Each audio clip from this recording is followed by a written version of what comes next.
So when you hear poverty, what do you think of? A lot of times you think of inner cities, you think of people of color. If you live in a certain part of town, you're wealthy, or you might be poor if you live in a different part of town.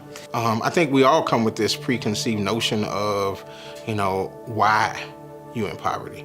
You haven't done enough, or there's more that you can do, or there's no reality in the fact that there's real true poverty that I just can't make it meet. And it's a really interesting tool to help people experience what it's like to live a month in the life of someone who lives on or below the line of poverty. When you come to a cost of poverty experience, you are assigned a family profile. You could be the child of a single parent or adults out of work. And your goal? Survive the month. The month is broken down into 4 15-minute weeks. During each week, you'll need to complete tasks and assignments to address certain things like paying bills, buying groceries, that kind of stuff. The overarching goal with the COPE is to end the month better than you started. I remember feeling like I don't even know where to go next, and I don't know who to ask where I should go.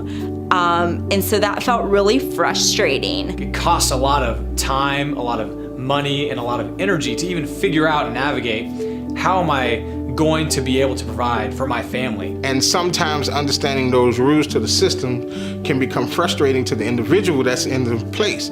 I'm hungry. I need a sandwich, but you're telling me I need a bus pass to come get a sandwich. I got a problem. They have to kind of navigate for themselves how to figure this whole complex web of entanglement out.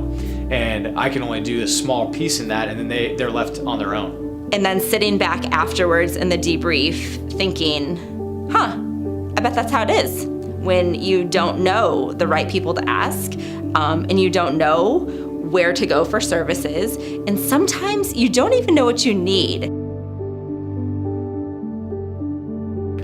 COPE is our training piece. It's an exercise of learning how I can really serve the widows and orphans, how I really can serve my brother, how I really can serve my sister and children and families in crisis. And so I don't, it affects me only from a secondary perspective, but I got to live it just for a short glimpse when we did COPE. And so that helped me to be able to not just have compassion for someone that's in poverty, but really, like I said, be able to empathize with them to a greater degree than I was. I remember thinking, wow, there's so much that I actually don't know. There's all these assumptions that I've just made in my mind of how it is to live in material poverty that just aren't true. I just think that it's really important to learn from other people's experiences because it helps us have more grace as we're working with people who might not look and sound and act just like us, because it helps us to realize that